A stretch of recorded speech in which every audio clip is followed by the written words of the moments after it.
Alrighty guys, welcome back to math. Today we're doing lesson 11.2, combining three-dimensional shapes. Okay, so in this lesson, first page, we're going to trace to draw the new shape, write to name the new shape. So here we're combining two cylinders. So our first cylinder, if you trace over it, you can kind of see it right there, right? It looks like a marshmallow. And then our second cylinder is right below. And now we've made a new shape, right? Which is just a new cylinder. It's another cylinder. So let's write cylinder. Good. Okay, now we've combined two more shapes, right? And you can go ahead and trace over those lines. You don't have to be a perfect artist here. Drawing three-dimensional shapes can be tricky.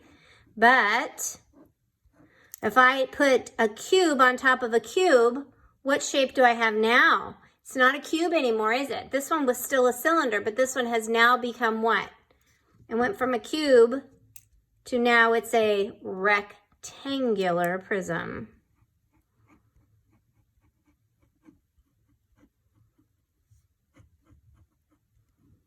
That's a lot to write. If you just want to say it, that's fine. Okay, so that's kind of what we're doing today is we are building and creating new shapes.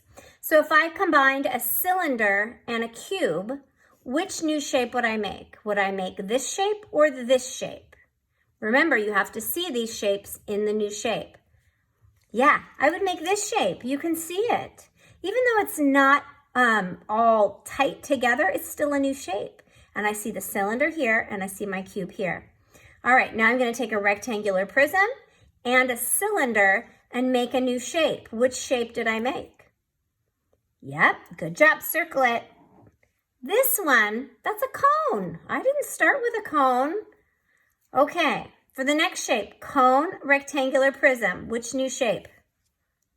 You got it, this one. Can't make this shape, that's a cylinder down there, and I did not start with a cylinder. Okay.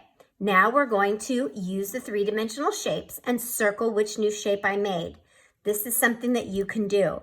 You've got two cubes, put them together. What did you make? Yeah, you made the shape that has two cubes. You can still see them when they're put together.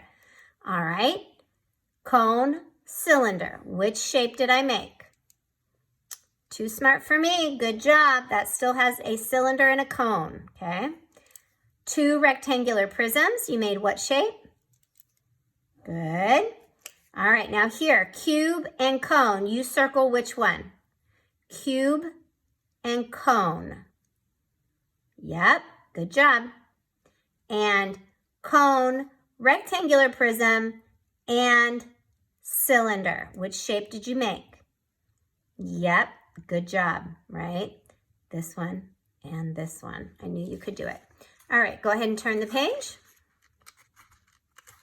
If we can get the page turned. There we go. All right, so circle the shapes you could use to model the ice cream cone. If I asked you to make an ice cream cone out of shapes, which two shapes would you use? Say them now. Good job. Okay, yeah, we would use the sphere and the cone. Good job. So let's circle those. Alrighty, circle the ways that make the same shape. Okay, which ones of these are the same shape and which one is a different shape?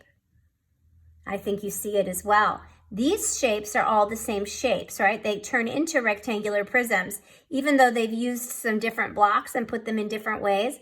This one is a different kind of shape altogether, isn't it? So we can circle the ways that make the same shape. All right, so now what you're going to do is you're going to combine the rectangular prism and a cone. Choose all the new shapes you can make with these two shapes. Can you make this shape? Can you make this shape? Can you make this shape? Can you make this shape? Mark the ones you can make. All right, that's pretty much it for today. Today is short but sweet. So you're going to do the same kind of activity that we just did before by creating new shapes and circling the types of shapes that you would use to make the bird feeder. And then back here, again, more shapes. review adding double-digit numbers, and solving looks like a subtraction equation. Okay, good job. Thanks for working with me with math.